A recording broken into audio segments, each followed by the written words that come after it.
friends, Heidi here from Rain Country. God is good all the time.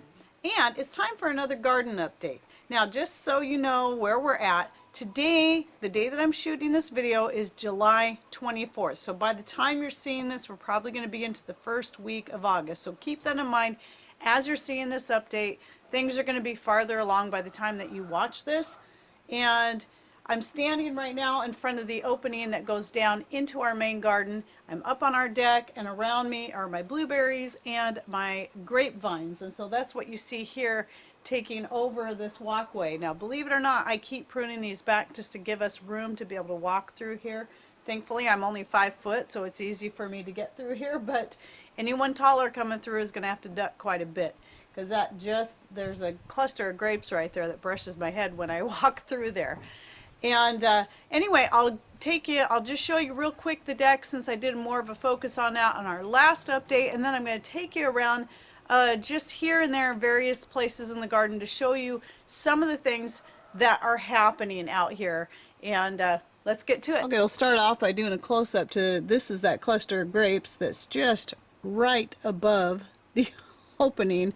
And no matter how much I keep pruning these things back, and I don't want to prune them back too much, because the grapes, they need all those leaves and stuff, but I have to do it somewhat, or it overtakes, as I said in that blueberry video, it overtakes the blueberries, and you can't walk through here. But I still love the grapes growing around my deck like this. So here's how everything's looking. I'm still getting lots of blueberries. I do need to get out here and pick some today, but they're starting to slow down a little bit from my last video. Oh, let's show you right here on my table. My first 2 cucumbers, these are just kind of cute little fat guys. These were seeds sent to me from one of my subscribers up in Canada, and the plants are doing really well. They're in my greenhouse. Anything, when it comes to cucumbers and melons, anything I try to grow outside the greenhouse doesn't do well. I keep trying, but in the greenhouse they do pretty good. Now I want to come over here and show you these beans. Most of the reason why I plant some of these runner beans right here is just because it's pretty. They just add a little bit of color, and typically I'll only get a few beans off of them here, but this year it looks like I'm going to get more than usual. So I'm guessing by the time you see this video, I will have already picked these. They will be big enough to pick and use as a green bean. Actually, probably in just a few days they'll be big enough to pick and eat as a green bean. And then I'll probably not save as many green beans this year as I have in previous years, because I still have all the green beans from last year plus green beans from the year before saved up. And so I'm probably going to use let most of these go in for a dry bean for making chilies and things like that. So anyway, I just think that's really pretty. I just love how those beans look. And a couple years ago when I did this, they actually got all the way over there. And so you can see, I don't know if you can see from here, there's a little bit of string attached there. So what I did was I was tying them up to keep them up there, and they actually went that far. And I think these are going to do this again this year, because they are definitely not done growing. And if you look up here, you can see a whole bunch more beans coming in there. So this is just the start. Look at that. I think this will be the most beans I get off of this little thing right here, because yeah, the one in the pot here I usually just don't get very much like I do out in the main garden. Okay, before I go out to the main garden and do a little looking around, I want to show you these grapes coming in. This is on the east side of the deck, but they look like this everywhere, all over. I think we're going to get even more grapes than we got last year, and last year we got a lot, and I probably only used about 1 or 2 jars of the juice I made out of them last year. All right, so let's head out to that garden and take a look at what's going on out here. Okay, this is one of the 3 currants I have now, and I'm just still getting some berries on there. I thought I would have had them all picked by now, but still a few on there. And here's another one of my runner beans climbing up there, and it looks like it's going to go ahead and go that way. Actually, there's a few runner beans in here, so These are either the Scarlet or the Barnside Sweet. They look the same. You don't really know until you get the beans, because the Barnside Sweet have huge beans. And then this one here is a Sunset, called the Sunset Runner. And see, it's good. Little tiny beans. So I'm going to be loaded with beans, even though I didn't plant as many as I thought I had. There's the green onions I told you about in a couple of different videos. I just keep picking on them, and they just keep coming back. So again, if you're new to this concept, my youngest son, he loves green onions, and he'll buy some occasionally and cook with them, and then he'll just give me the scraps, and then I plant them. I have more planted in other places. These are the first ones I put in, and they just keep giving me all I need. Every time I make a salad, I pick off one of these long stalks, cut it up, or two, depending on how big the salad is, and it just adds a lot of nice flavor, and I can stir fry with them and all that. My echinacea here is getting ready to flower. The echinaceas take a while to actually get their flowers, at least they do here in our area. This marshmallow, this one, and I think the one on the far end are my two biggest, and this one I'm going to dig up this fall. Before we did all this here, never mind all my grass and weeds, like I said in the good, bad, and ugly of the homestead, my garden, this has been the worst year for grass and weeds taken over, but my garden's still good, doing good. But anyway, we put in these new posts, and we had to dig out a marshmallow that was here, and I have a video on the size of that root, and I'll go ahead and link to it up there in the corner, or up there in the corner, and so you can see that. We dug that up early spring, and then I think in this fall I'm going to take this one out because it's just getting too big. It's amazing how these die all the way back down to the ground, then they'll come back again, and each time they come back they get even taller than they did the year before. And it's just getting to the point where it's just shading out too much stuff. So this, I'm standing on the south side of the garden, so I try to keep the taller things over there on the north side, like the sunflowers. And see, the sunflowers aren't even as big as these marshmallows. So I'm going to, from now on, whenever I plant a new marshmallow plant, it's going back there. And so it doesn't overshadow this area over here that I was showing you where the green onions are. You can see my kale out here is doing beautiful. I have kale growing everywhere, but these were the ones I intentionally planted right there. And all that is borage all through the garden. And I'll leave it to an extent, but when it starts just overcrowding stuff, then I'll just pull it up and throw it to the chickens. The chickens love it. I have been harvesting the leaves and harvesting the flowers. I don't really get into drying up the flowers. I like using the flowers fresh. However, I think I might dehydrate some because it's, you know, there's so many good things in the flowers, but lots of good things in those leaves too. But I also like leaving lots of flowers for the bees, because the honeybees have come in. I was worried there for a while because it took me a while before I started seeing the honeybees. But now that we have so much borage, the honeybees are crazy out here in my garden, and it's wonderful. But anyway, yeah, I just pull up the whole plant, give it to the chickens. They love it. It's like a special treat. And then whatever they don't eat just gets broken down and used for compost, because it makes a great green layer, green mulch, or green compost for your garden. So my snow peas over there, they're doing really, really good. This is really thinly filled in with beans because I was trying some other beans that are just not doing, they started out good, but they don't do as good as my runner beans. Now, last year I had that pretty thick full of my runner beans, and I just keep going back to those because they do the best for me. Okay, this section here was one of my other potato patches, and you would have seen that in previous videos. Dug up all the potatoes and transplanted some other stuff. I've got some radishes growing in there, 2 different types I'm trying out.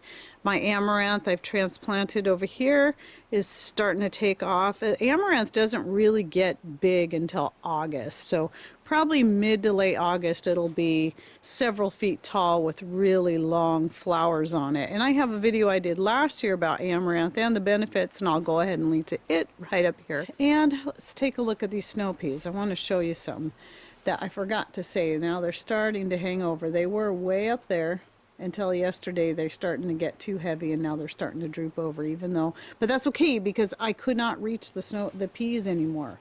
They were way too high up. I was having to pull the plant down anyway. Now it's really important, and I forgot to say this in the last video I did talking about snow peas. You need to make sure that you pick your snow peas every single day. These are to the point where they get this big overnight. I just picked, I haven't picked yet today, but I just picked yesterday morning. These were not like this. These look like, these were probably about the size of this guy here.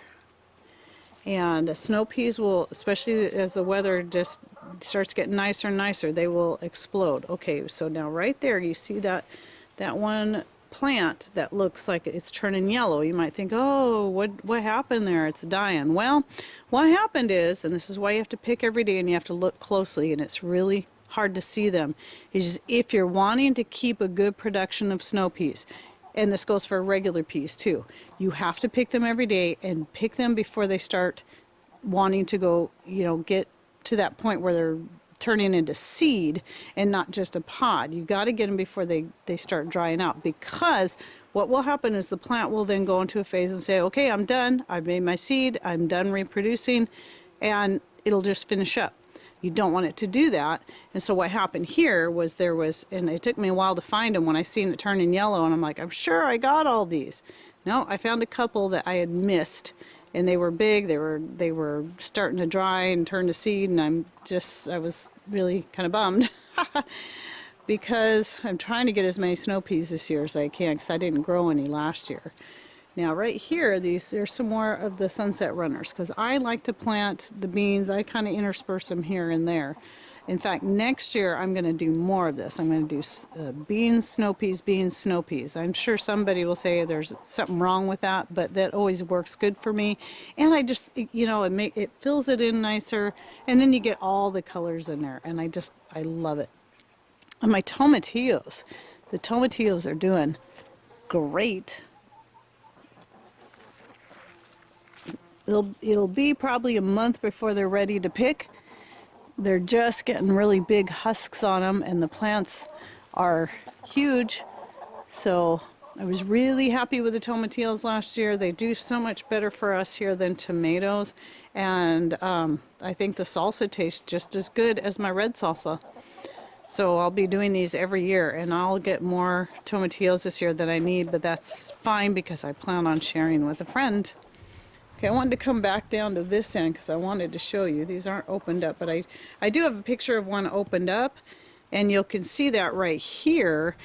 And anyway, this plant is just doing beautifully. So this is a pink calendula, or strawberry calendula.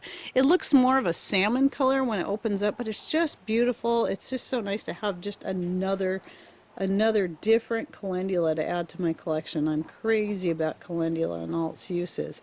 And this one here was the first one to bloom, and I'm just getting lots of flowers off it. But I'm also trying not to go crazy and pick them all like I do the other ones. I kind of just harvest them all and dry them, because since this is new to my garden, I plan on collecting a lot of seeds off of these and then adding them to my mixed calendula seed blend that I put up on my store, so that people will get the yellow and the orange, the big ones and the small ones. That's sort of the plan there. Okay, chicky birds are ready to come out. And you can see down there, we just throw all kinds of scraps out there to them, let them break it down, eat it, you know, eat on it, break it down. You guys ready to come out? Okay, guys. Must have a couple in there laying an egg. See, let's do a close-up of this sunflower right here. It's pretty. That is the lemon queen. You can see a bee right in there. Bees love them sunflowers. That's one good reason to grow sunflowers, is that, you know, they get so tall and bright, and they will really draw the bees into your garden. And then they'll find the borage, and that will definitely keep them around. And the corn's doing okay. So this is, if you're new, this is the glass gem corn, and this is my second year trying it. using the seed that I saved from last year's corn. And if I get a pretty good crop out of it, then I'm going to plant more of it next year.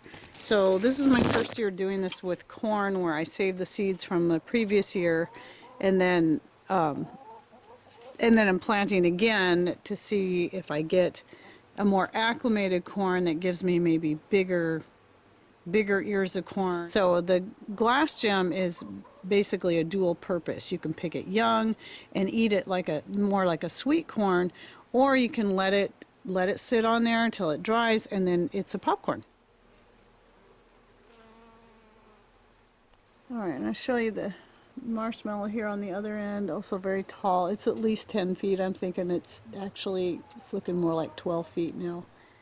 And it's getting the flowers on it, so it won't be too awful long where I might be able to start collecting seeds off here. The marshmallow does take longer for the seeds to be ready though. But once I get the marshmallow seeds, I'll be going back up on my store. And just so you know, I sold out of them. I sold a lot of seeds last year, and they all went. They're my most popular seed. But I will be putting more up, just like I will the feverfew, which is right out there. I've got feverfew everywhere. And the borage. And I might even put up some of my snow peas and my runner beans this year too. Okay, over on this side, here's the squash. And this looks like this must be spaghetti squash. It's just started getting the female flowers. It doesn't look like this one got pollinated, so I may have to come out. I don't know, you can kind of tell by the color of them. If they start turning lighter color like that right away, usually they didn't get pollinated. So here's a male.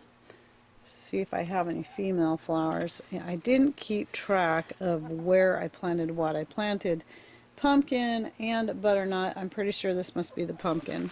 Let's see the shape of this one here. Let's see.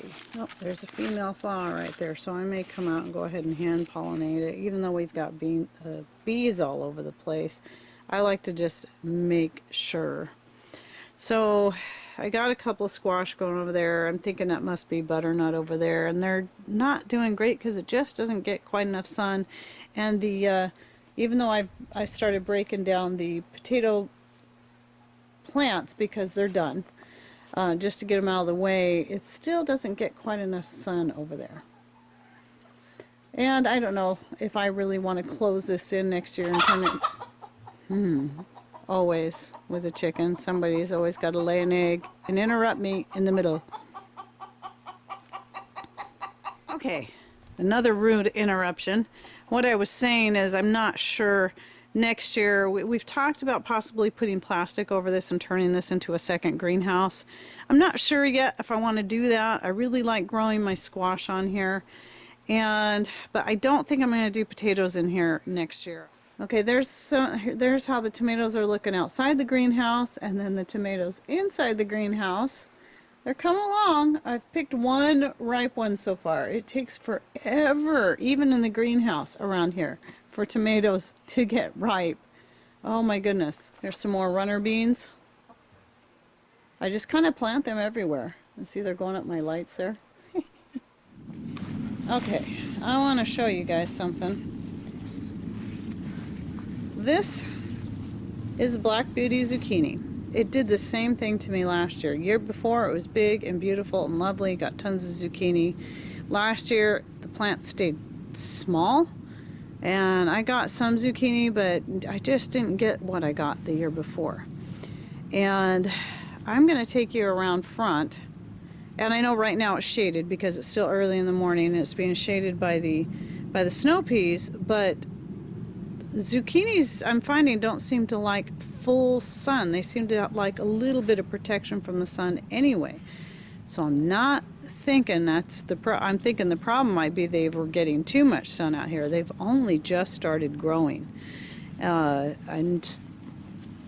just started getting flowers, and all I'm seeing is male flowers on them right now.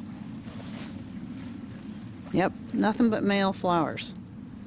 Now I'm going to take you out front, and I'm going to show you the zucchini out there. Okay, look at this.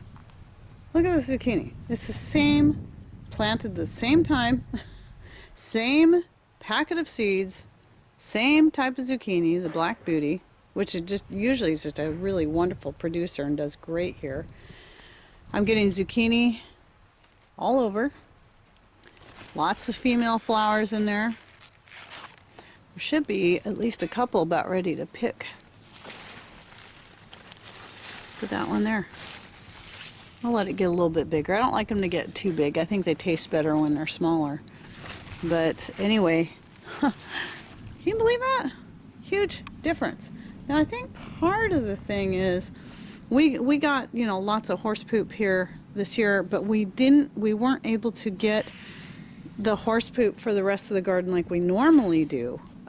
We will be able to soon again, but we weren't able to do it this time, and so I don't know if it was the horse poop, but last year I used horse poop out there and had the same results in that back garden with my zucchini as I'm having this year. But here, boy, they are loving it. So this patch here, I'm going to expand it again a third time. I'm going to expand it out even farther, and this is going to be my zucchini and potato patch. And you can see I transplanted, if you watched my last update video where I showed this section here just before I dug up the potatoes, and the potatoes were right there just behind them tomato plants, and then there was hardly anything here. This looked empty. Now I've got tomato plants out back here that are just doing so-so. You know, they're not doing great. And but out here, this area is just thick between the tomatillos. Told you I'm gonna have a lot of tomatillos. And the calendula, and the calendula isn't all opened yet because it's still early. They usually waits until it's had lots of sun on it before it opens up. But yeah, huh. So this is all full, and then this is kind of empty-ish. But that's okay. I wanted to leave a path back here for me to walk. Okay, and last, let's go over a few things in my West Herb garden. My elderberries, I think I'm going to get a lot. So last year, though, was my first year getting berries off this. I didn't get as many as I'd hoped, but I did okay. But it looks like this year I'm going to get a lot. These flowers, they smell amazing. And if you don't know that the flowers themselves also are edible, they're quite tasty, and they're also medicinal. So you can use the elderflower. Me, I'm growing it for the sake of the berries, and I want to get lots of berries to dry up for using for my cough, cold, and flu medicine, and for making soda, natural soda with, whether it be the water kefir or using my fermentation starter. So anyway, I'm really hoping the birds don't get to my elderberries this year. They didn't last year, but hopefully I'll be able to get a lot off of them. So there's the feverfew going crazy. And then here's one of the daylilies. They've been blooming. They're kind of small. These are new to the garden. I got a few of them. And I've been pretty much picking them as soon as they bloom and adding them to salads. I am absolutely in love with the flavor of the daylily, and I'm wanting to get more. I'm glad these turned out to be the orange ones. Orange is, like, when it comes to flowers, orange and dark reds are my favorite color, but I would still like to get some more colors. There's another daylily is red and orange that I really want to get, and this is my third elderberry, my smallest one. But it's my pollinizer for the other two. But the funny thing about this one, now last year, it actually got heavier with berries than the two big ones down there. And then down here on this corner is another daylily. I'll be picking those today. And my big horseradish. My rosemary, I just cut a whole bunch off of it, and it's doing beautifully. I'm really happy I'm getting enough rosemary now, even though my plants look small. You know, this is rain country. You got to think, rosemary likes hot and dry. And even though it's pretty much shaded by this sage and the horseradish back here, it's doing way better here than it ever did in any area where it gets full sun. Because the problem with any area around here that gets full sun, it also gets full rain. And the rosemary doesn't like it, and it doesn't make it through the winter. Okay, well, that's my update for today. I know it's probably going to be kind of long. I try to keep them a little bit brief, but there was a few things I wanted to touch on. All right, well, I hope you enjoyed this video. Thanks for watching. Take care. and God bless.